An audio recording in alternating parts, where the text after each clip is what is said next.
இன்றைக்கு காலையிலிருந்து அண்ணன் ராஜசேகரன் அவர் சொன்னது போல அவரது 40 ஆண்டு கால அரசியல் அனுபவத்தில அவர் சொந்த தொகுதியிலேயே அவருக்கு ஒன்றும் பொதுக்கூட்டம் ஏற்பாடு பண்ணுவதெல்லாம் பெரிய விஷயம் இல்லை.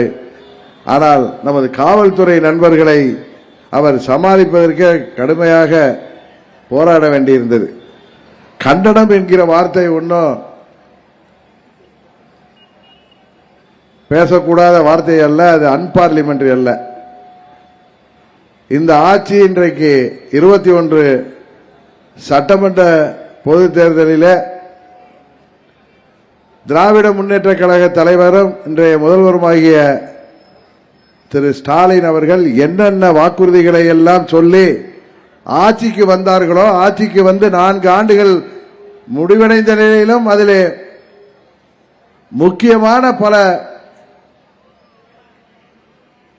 வாக்குறுதிகளை அவர் நிறைவேற்றவில்லை என்று சொல்லி கண்டனம் தெரிவிக்கத்தான் அம்மா மக்கள் முன்னேற்ற கழகத்தின் சார்பாக இந்த கூட்டம் தொட்டியத்திலே ஏற்பாடு செய்யப்பட்டிருக்கிறது. இன்றைக்கு பேனரா பார்த்து என் மேடையில் உள்ள பேனர்ல கூட கண்டனம்ங்கிற வார்த்தையை மறைக்கின்ற அளவுக்கு காவல்துறையை சேர்ந்தவர்கள் இப்படி செயல்படுவதை பார்க்கும் பொழுது இவர்கள் கொஞ்சம் சரியாக செயல்பட்டால் இங்க இந்த கஞ்சா போதை மருந்து வியாபாரம், கள்ளச்சார சாவுகள், இன்றைக்கு சிறுமிகளிலிருந்து வயது முதிர்ந்த மூதாட்டிகள் வரை வன்கொடுமைக்கு ஆளாவது,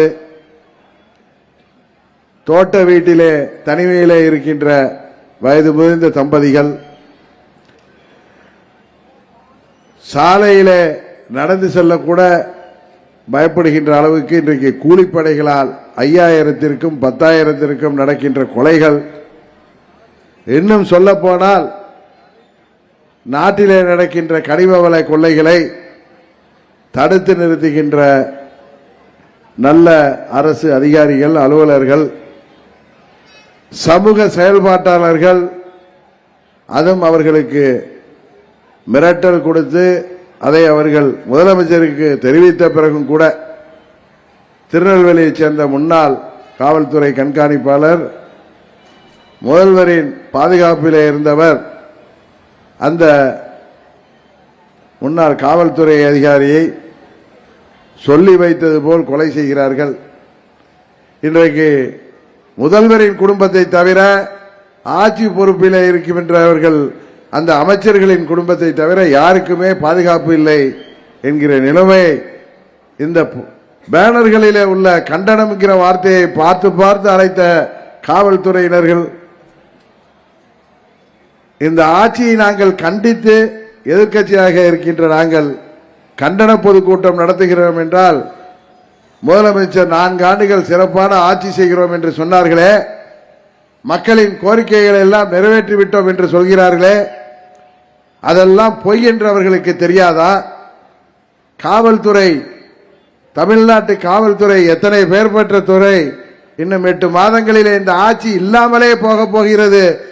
ஆனால் நீங்கள் இன்றைக்கு இதுபோல அரசு பணியிலே உள்ளவர்கள், நானும் ஒரு அரசு அதிகாரியாக இருந்தவரின் மகன்தான், உங்கள் மீது எனக்கு மரியாதை உள்ளது. ஆனால் நீங்கள் இப்படி சிறுபிள்ளைத்தனமாக இது போன்ற வேலைகளை செய்வதை யார் உங்களுக்கு ஆணையிட்டார்கள்? அவர்கள் எல்லாம் இன்னும் அடுத்த ஆண்டு இந்த நேரத்தில் அவர்கள் எங்கே இருக்க போகிறார்கள் என்பதையாவது நீங்கள் எண்ணி பார்க்கவில்லையா?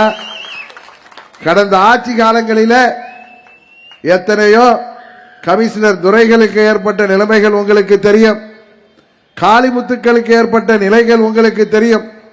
அதையெல்லாம் தெரிந்திருந்தும் இப்படி நீங்கள் செயல்படுவது உண்மையிலே எனக்கு, நானும் ஒரு முன்னாள் அதிகாரியின் மகன் என்கிற முறையிலே வருத்தமாக இருக்கிறது.